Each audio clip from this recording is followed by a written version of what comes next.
Good afternoon, everybody. It's time to open our joint symposium.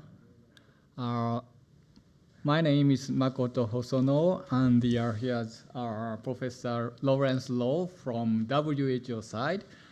And it's our great pleasure to open and organize this joint symposium, WFNB, ICLP, and WHO. And especially I thank our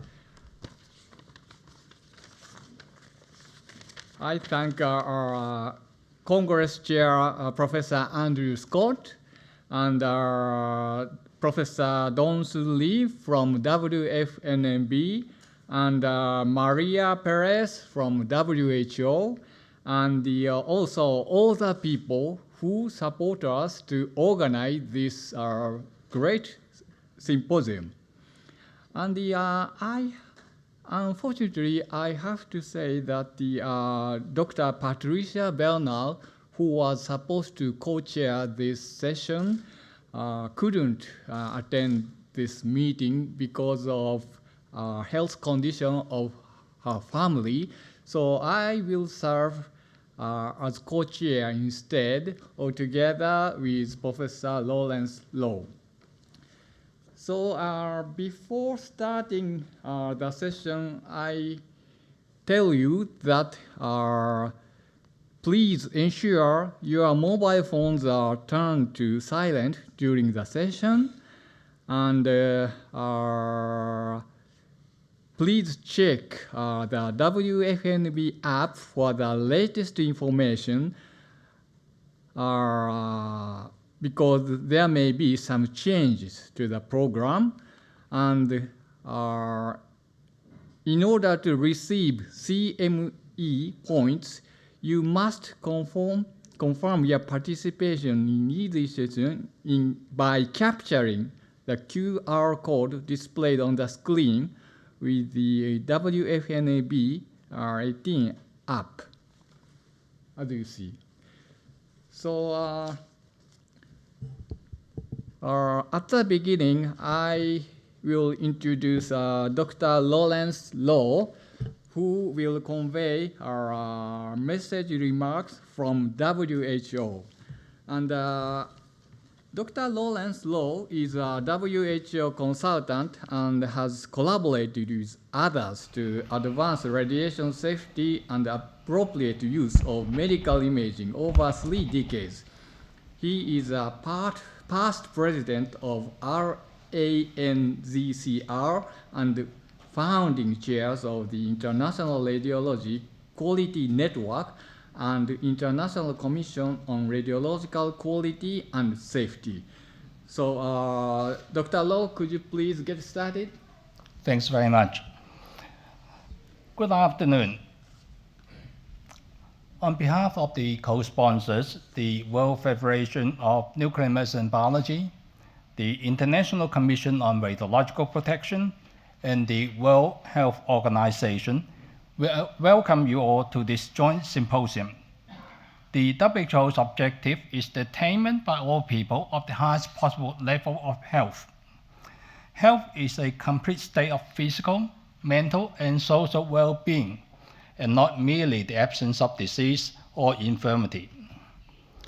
This slide reminds us that personalized care, appropriateness, and safety are the critical elements of a quality healthcare system.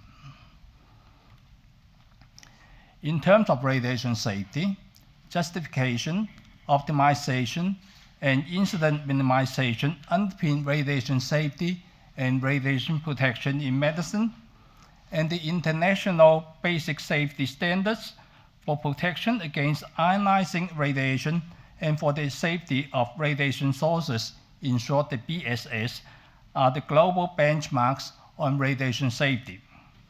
The BSS and the range of actions are documented in the Bond Call for Action aiming to strengthen radiation protection in medicine worldwide.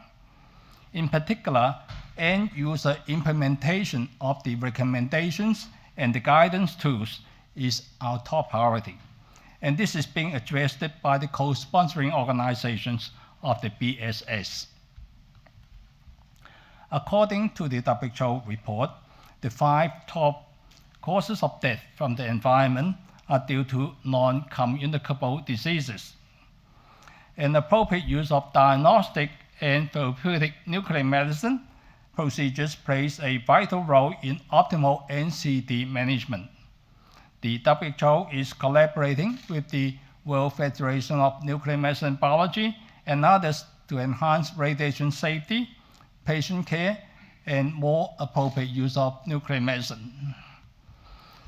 Some of these actions to improve the more appropriate use of nuclear medicine include to ensure a quality supply of isotopes and radiopharmaceuticals, to strengthen the access and appropriate use of procedures and healthcare workforce capacity and competency, and to promote research and innovation, including an attention to the underserved settings and low to middle income countries. As an example, the role of a particular procedure and the use of a particular specific medical device is shown in this pathway as documented in the list of medical devices for cancer management. And nuclear medicine is shown here, grouped according to the level of care. So to conclude, the WHO is conducting the Global Initiative on Radiation Safety in Healthcare Settings to strengthen radiation safety and welcomes the World Federation of Nuclear Medicine and Biology's involvement since the launch in 2008.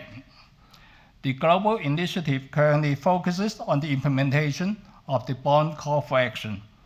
In this symposium, 4 international experts will present different ways to improve the daily use of nuclear medicine, supporting the BSS and the BCA.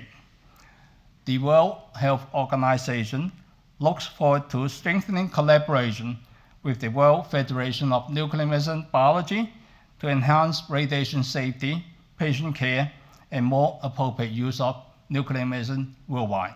Thank you.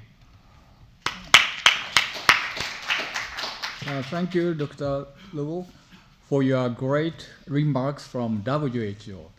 So then I will introduce Professor Keong-wook Kang, who his title of talk is Updates in Dosimetry Calculation for Radiopharmaceutical.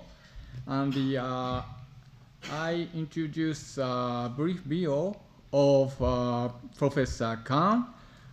Professor Kang is a nuclear medicine physician and chairman of Department of Nuclear Medicine, Seoul National University, and he serves as a member of ICLP C3 since 2013. So, Professor Kang, could you please get started? Yeah, thank you.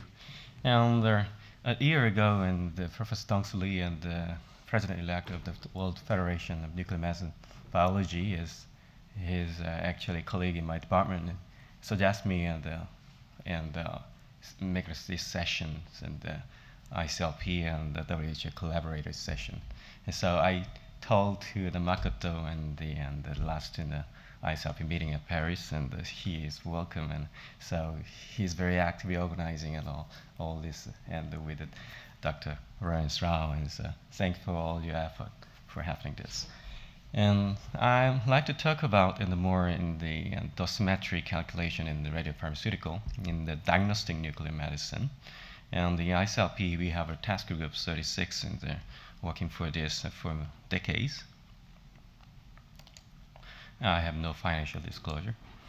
And doctor is a seek for finding a diagnosis with a radiopharmaceutical such as FDG patterns at 1 hour after, and then maybe around the 30 minutes acquisition times, and then they are just looking at the imaging and the efficacy of it, and they are not much interested about how much and dose to the patient, and so what happens with the radiopharmaceutical before that imaging and after that, you know.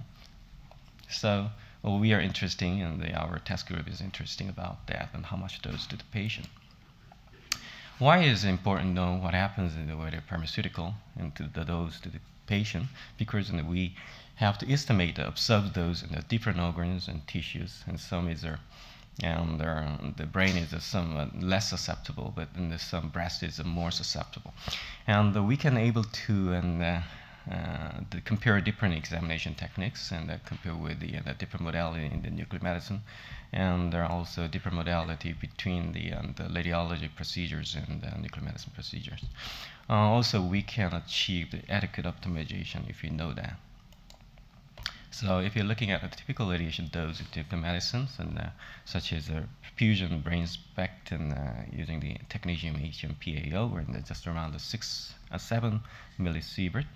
And if you're looking at their hot stress in here, and they are very diverse, and from the less than 6, but the sodium chloride is more than 10 because of the longer half-life. And so we can easily compare with the different procedures, even in one same studies. And also we can compare with the conventional and the avoiding cystourethograms by radiographs and the 4 millisievert. But if you compare with the radio isotope and the avoiding cystourethograms is only 0.1 millisievert. So it is very important for the repeated examination should be done for the vesicular urethral reflux patient, especially in the adolescents and the children. And so it is very important to know how much dose to the patient, especially the pediatric patient. And also we can compare with even the same myocardial SPECT procedures and the sodiums that has a long half-life and compare it to the technetiums. So in the sodium case is 25 millisievert, and while the technetium system EV this procedure is only 8 millisievert. So SNMMI and Society of Nuclear Medicine and Molecular Imaging provides a website to how much dose the patient, and if you give such as, for example, an FDG pad in here, and if you select it, and you can put it in the how much dose that you. In our hospital, we give just around 8 millicuries, and this is a recommendation from the SNMMI, and 10 to 20 millicuries to patients, depending on the institute. And when there are many different phantoms available, and adult male, female, 15 years old, and even infants. And so if you selected that male, it gives us 5.6 millisievert. But actually, this is not an individual dose. This is a phantom and a very standard dose, and so it is somewhat different in some big PAT people, the small people that can be different. But this is it is not a personalized one. And behind the scene, we have to calculate. Actually, the medical physicists calculate this and actually made this program. And so, we have to know that by kinetic modeling, in case of the FTG, it is distributed into the brain and they go into the liver and excreted through the urinary system. And also the biokinetic data is already available for the FTG. And so some is curves for the blood, and this is brain activities of here in the high and the liver. And then in the phantom model, and there's a distance, we know the distance, how much and the radiation is accumulated in the liver and the brain, and their distance from the brain as a source for they irradiate all the other bodies. And so then we can calculate observed dose of each organ, such as the liver and the self-irradiated, and also irradiated from the source from the brain or the urinary bladder. And we can accumulate all the observed dose and calculating and multiplying the weighting factors, and we can get the effective dose of the whole body. That's the behind the scene of the calculating dose. And ICLP, and as many of you already know, but some of them, I like to introduce in this. And since 1928, and ICLP is Cherry established to provide independent recommendation and guidance and radio protection for public benefit. And one of the example is this kind of the publication is released in 1977, the basic principle, justification, optimization, and those limitations introduced by the ICLP. And the ICLP has their main commissions, and there's 4 different committee, and I am Makoto is a member of the Committee 3 in medicine. Committee 3 is doing the protection in medicine, develops some recommendation and guidance on the protection of patients and staff and the public against the radiation exposure in medicine. And there's a lot of task group that's operating for the specific the theme. And the task group 36 is the theme is radiation dose to patient in diagnostic nuclear medicine. And task force 101 is therapeutic nuclear medicine. And so our task group is published several publication in series, and especially for the radio dose to the patient of the radio from the diagnostic radiopharmaceutical, and 1753. And the latest one is this publication is 128. It's a compendiums and published in 2015. And this is a term of reference for the test group 36. The objective of this test group is to develop dose coefficient for radiopharmaceutical administered to the patient in diagnostic nuclear medicines. And the main work is to develop biokinetic models for new substances and improve the current model where it's needed, and to update in their publication 128 and using the new biokinetic model, the new ICLP adult and pediatric reference voxel phantom. Now, the voxel phantom from the CT-based imaging is available, and it is published already in publication in the 107, and there are new nuclear decay data and the publications in the 103 dosimetry methodology. And our teams are developing the computer code and IDEC 2.1, which is available on the download on the website and freely, and for a new dosimetry and biokinetic model, and provides effective dose and the organ dose coefficient for all radiopharmaceuticals, including ICLP publication.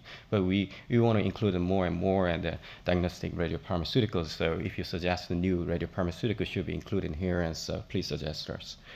And we are going to, we already published guidance documents on collection of data and from clinical study needed for modeling and on the use of the revision of the ICLP publication 1 to 8.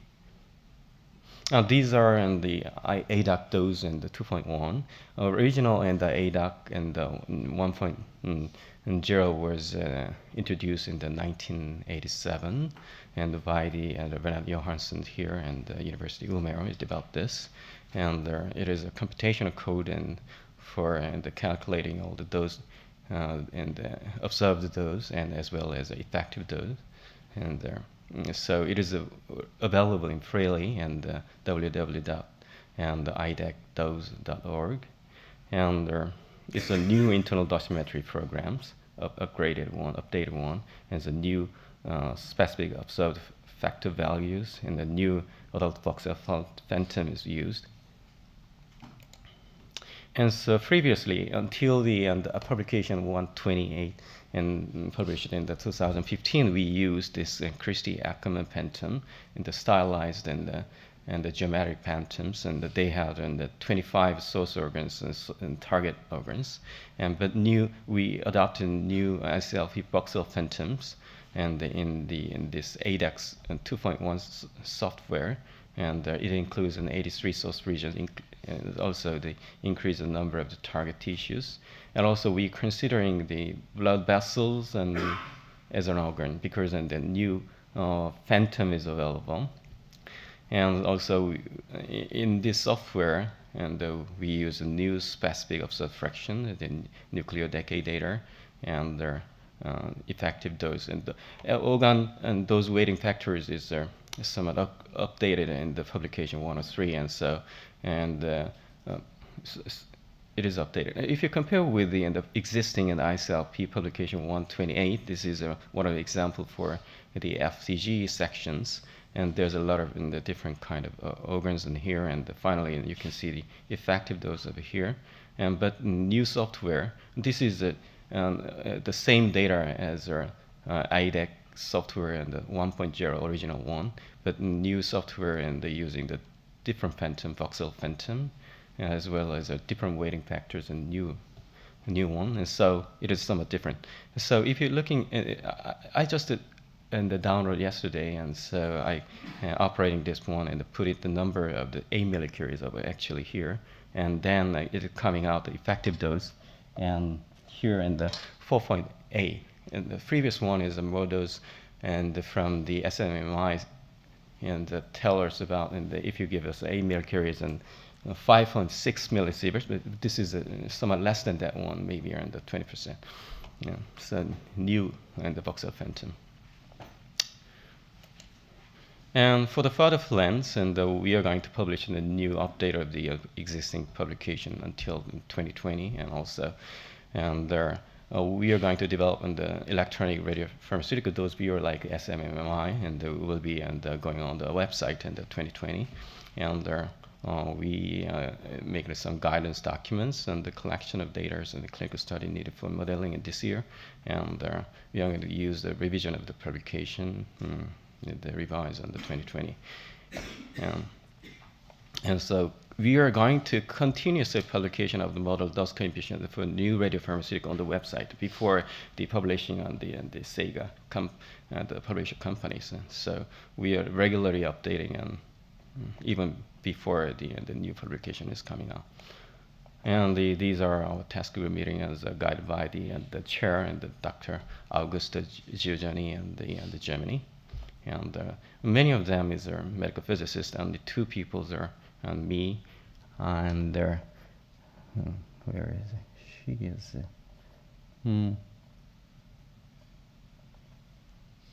Kathleen Lickland from UMER is a nuclear medicine physician. And these are the picture of the meeting at the last meeting in Malmö. And in this year and next, actually 2 weeks later, and we are going to meet together in the Munich. And these are new radiopharmaceutical for further updates, and we serve it in the WF-NMB and as well as our AF-NMB and many in this and the SNMMI, EANM, and so we collect in here and the new radiopharmaceutical which will be or the used right now, but not listed on the existing publication 128 in 2015. And so we are going to deal with this. And so if you have any suggestion other than this radiopharmaceutical, and please let us know. And please mail me to here and the KNGKW at SNU@ac.kr. Thank you very much. Thank you, Professor Kang, for your excellent talk. Are there any comments from the audience? If no, we will discuss later in the general discussion. And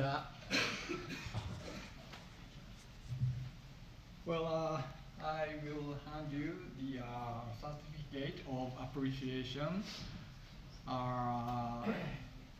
The 12th Congress of the World Federation of Nuclear Medicine and Biology hereby express sincere appreciation to Keon-wook Kang for your exceptional contribution as a member of the faculty of speakers at the 12th Congress of the World Federation of Nuclear Medicine and Biology. Professor Andrew Scott and Professor Dale Bailey. Thank you very much. Thanks a lot.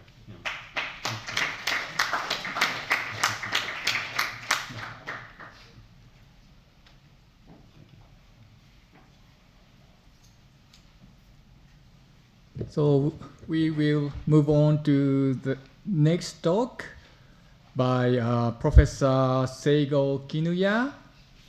And I will introduce Professor Seigo Kinuya.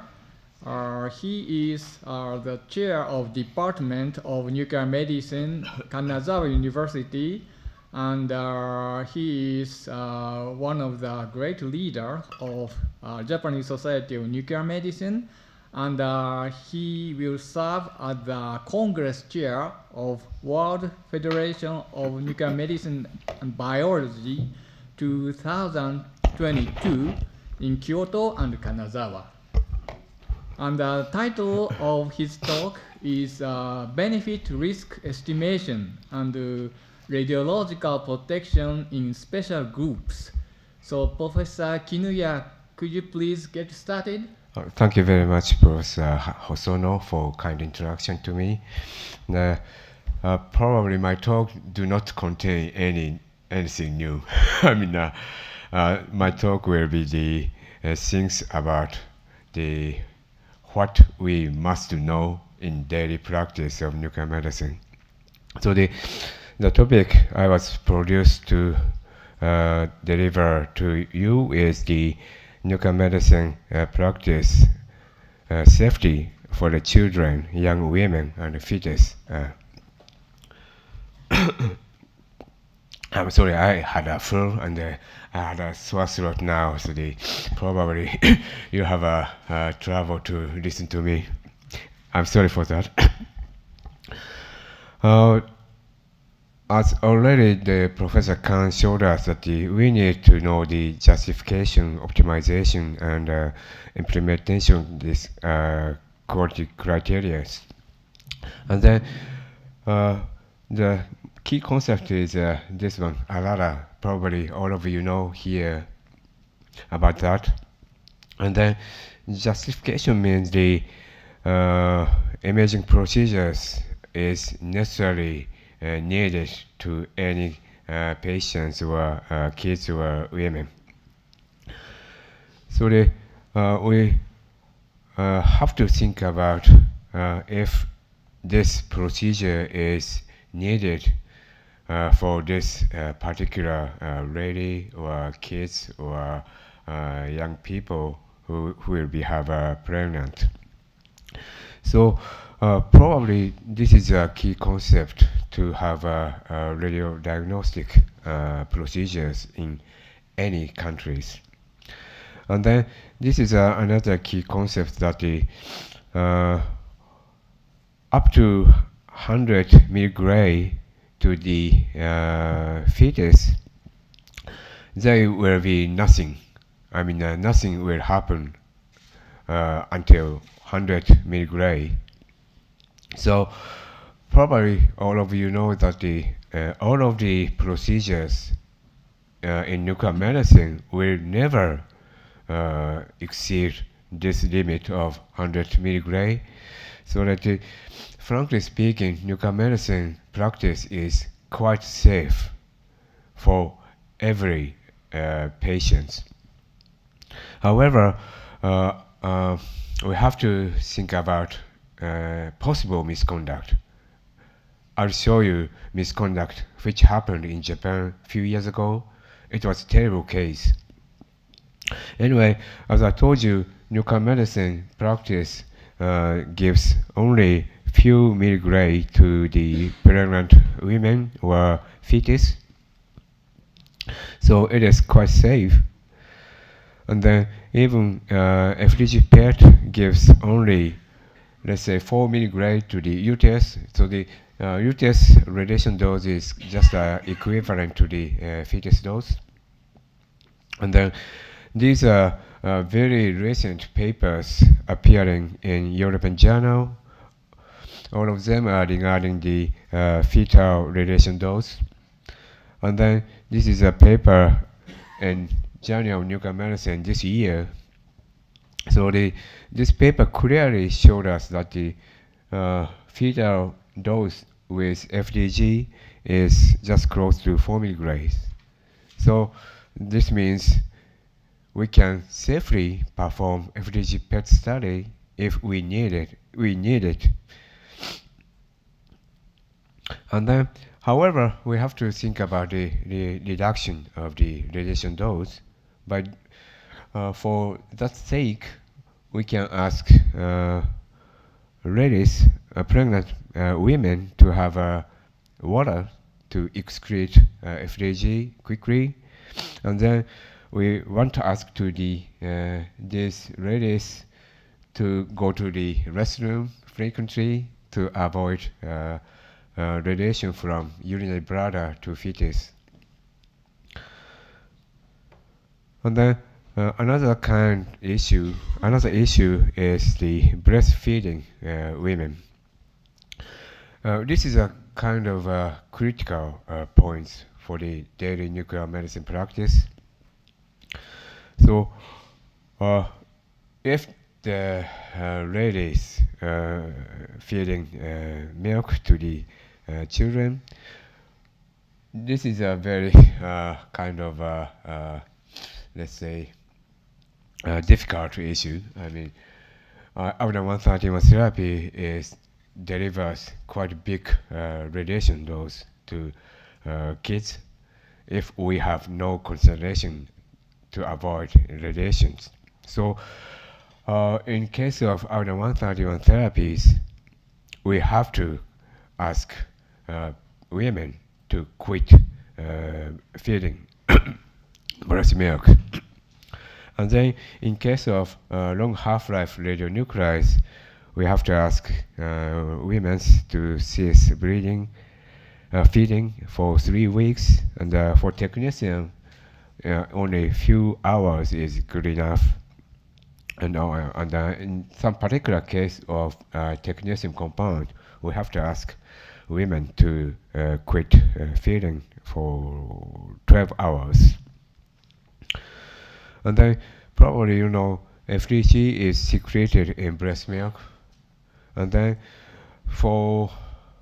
in order to avoid feeding contaminated with fluorine 18, we have to ask ladies to avoid milking for feeding for 2 hours, meaning discard milking for 2 hours after the injection. And then not only the internal contamination, we have to think about the external radiation from mother body to kids. So usually in Japanese case, we ask ladies to avoid contact to kids for 4 hours after the injection. So the concept of ALALA is quite important. And then for the study in kids, we have to think about the difference between kids and adults in terms of radiation doses to the body. So see, with a similar unit of injection, the smaller the kids, the higher the radiation dose given to the body of small kids. So we have to know this concept before the injection of radiopharmaceutical to kids. And then this is a consensus guideline of America for pediatric nuclear medicine practice. And then this is a European consensus. And we also Japanese consensus exists.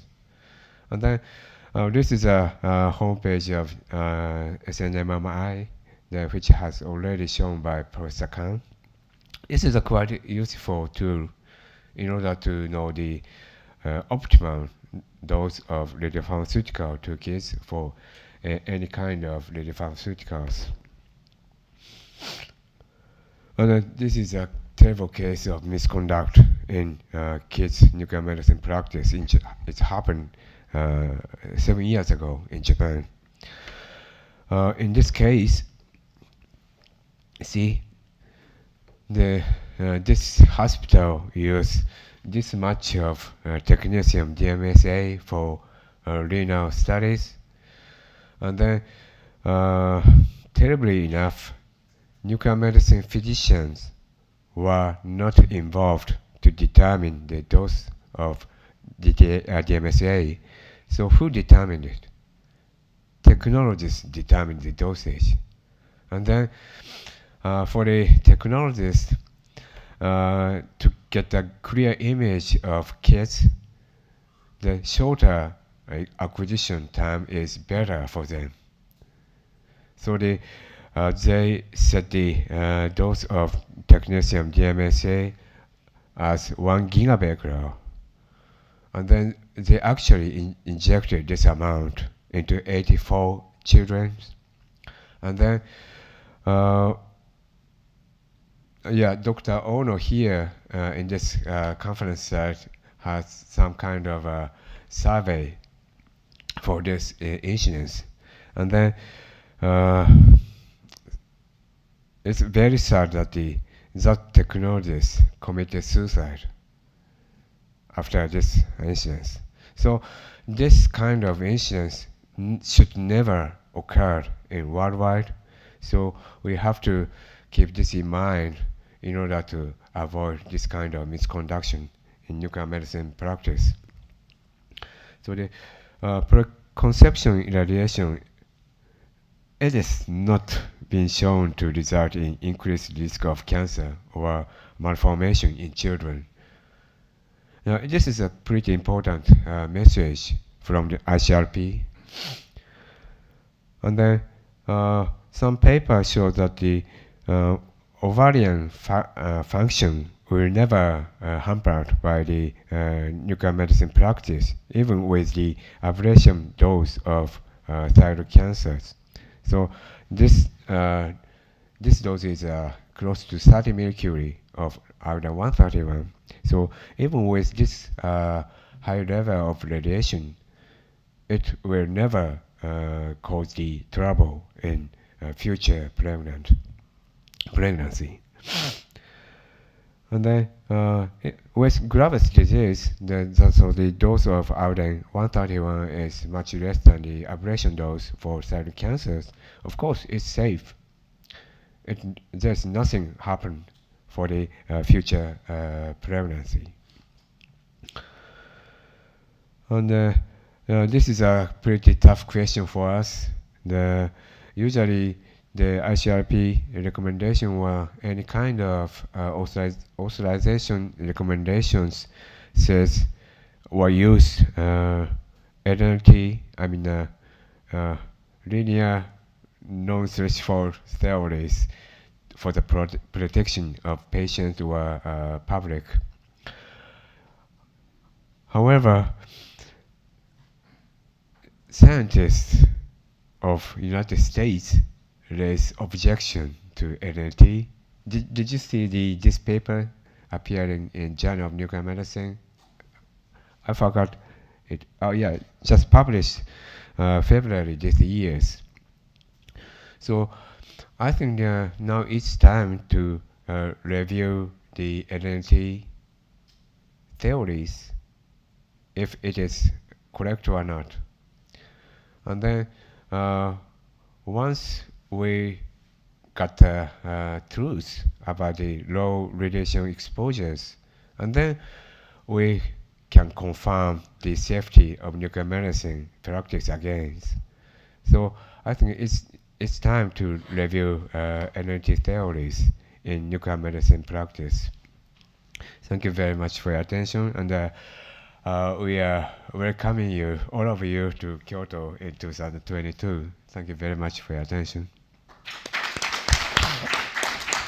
Thank you very much, Professor Kinuya, for your excellent talk. Is there any comment or questions from the audience? Well, if no, we will receive Q&A in the general discussion later. And Professor Kinuya, I will hand you appreciation from WFNAB, our expression. That's good enough. Okay, and from Professor Andrew Scott and Professor Dale Bailey. Thank you very much.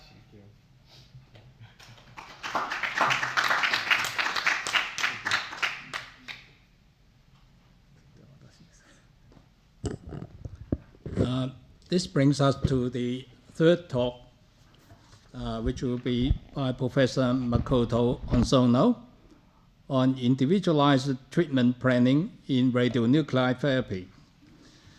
Professor Hosono is a nuclear oncologist and working for the Kindai University in Osaka, Japan. He's a board member and the chair of the PET committee of the Japanese Society of Nuclear Medicine, and serves as a member of the ICRP C3 since 2017. Thank you, Professor. Thank you very much, Dr. Low, for your very kind introduction. And the main purpose of my talk today is to introduce our ICLP Task Group 101 activity. Task Group 101 is now preparing a document titled Radiological Protection in Therapy with Radiopharmaceutical. The background is that in radionuclide therapy, and we call radionuclear therapy also as a molecular radiotherapy with emphasis on the radiotherapeutic characteristics of radionuclide therapy, not only characteristic as chemotherapy. And there is a need to improve dosimetry in radionuclide therapy because nowadays insufficient access to individual dosimetry are available in most facilities. So quantitative imaging and dosimetry should be the basis for treatment planning. And we have to consider a wide variation of radiopharmaceutical in patient kinetics. And that is the reason we Task Group 101 is now drafting a new document to encourage individual dosimetry in radionuclide therapy. And I will show you why we need individualization in radionuclide therapy. I introduce one of the earliest report of beginning of radioiodine therapy of metastatic thyroid carcinoma, and this was reported by Dr. Sedlin and his colleague, and published in JAMA in 1946. In 1943, a 51-year-old male with thyroid cancer after total thyroidectomy with multiple bone metastasis and hyperthyroidism was treated at Montefiore Hospital, New York. And at that time, mixtures of iodine-130 and iodine-131 was applied by the first medically dedicated cyclotron at Massachusetts Institute of Technology. And Dr. Sedlin and his colleagues administered tracer dose of this mixture orally given in the form of sodium iodide in water. And they performed GM measurements, and which revealed iodine retention in the bone metastatic region of the patient. So iodine-130 and iodine-131 were administered from May to August 1943. Thereafter, the patient received repeated dosage until March 1946, and the accumulated absorbed dose was 40,000 Roentgens. And Dr. Sedlin reported that the patient who 6 years ago was bedridden and required opiate is now moving about freely and has no pain. The pulmonary metastases have completely disappeared, and the osseous shadow, that is bone metastasis, was stable. This is Dr. Sedlin, and this is the patient before and after therapy. And what is important in this story is that the at the very beginning of radioiodine therapy, they conducted and they tried to conduct the dosimetric approach, and they figured out that total absorbed dose was 40,000 roentgens. And nowadays, second primary malignancies are concerned in relation to radiotherapy, including radionuclide therapy. And in terms of radioiodine therapy for thyroid cancer, there are reports about the second primary malignancy and the function of the cumulative radioiodine activity, as you see. Sorry. And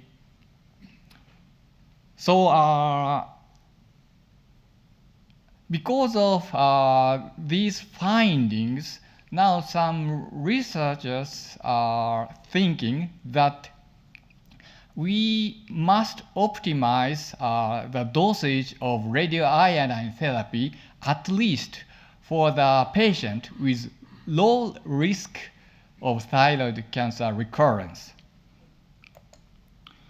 Another example of individualized approach of radionuclide therapy is yttrium-labeled zevalin therapy. This patient became resistant to first-line chemotherapy and had relapse. Then we treated this patient with yttrium-labeled zevalin, and he reached complete remission after zevalin therapy. Well, in some countries across the world, including Japan, zevalin therapy is conducted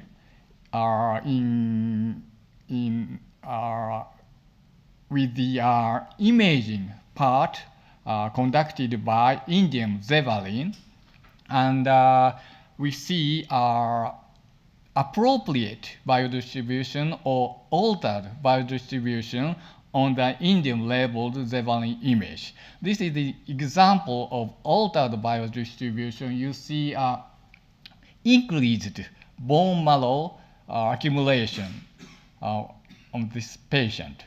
And the result was this patient suffered severe hematological toxicity because of excessive dose to bone marrow. Fortunately, he recovered after the administration of GCSF.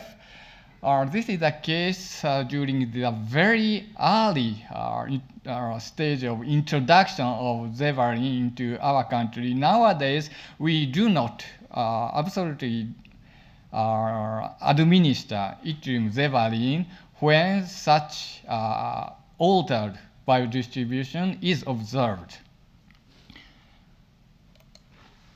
Another example of individualized approach in radionuclide therapy is lutetium-labeled somatostatin analog therapy, or even lutetium-labeled anti-PSMA. During these novel radionuclide therapy procedures, it doesn't work. Well, yes, dosimetric approach using, for example, specificity with precise dosimetric specification is needed. This is an example of report of absorbed dose estimation mimicking renal distribution of lutetium-labeled materials. So these are the some background where we need individualized approach for radionuclide therapy. And as you may know, there is a large argument whether dosimetry is mandatory in radionuclide therapy, especially radionuclide therapy in routine clinical practices. In Europe, Council directive is now require that the dosimetry should be conducted in radionuclide therapy, including radionuclide therapy, since February this year. And there is a counter statement against this Council directive. For example, European Association of Nuclear Medicine Board published an article titled Dosimetry in Clinical Radionuclide Therapy, The Devil is in the Detail, in EJNMMI, September 2017. And the EANM board stressed that, of course, some dosimetry is indispensable during development of novel radiopharmaceutical for therapy, but according to them, it is not good to impose dosimetric part in every routine clinical practices. And the intention of our task group 101 is not impose these dosimetric approaches to routine clinical practices, but our purpose is to improve the quality of radionuclide therapy by introducing dosimetric approaches. This is Dr. Glenn Flax, one of the important members of our task group 101, and he emphasized the importance of dosimetry-guided individualized therapy. And the example is that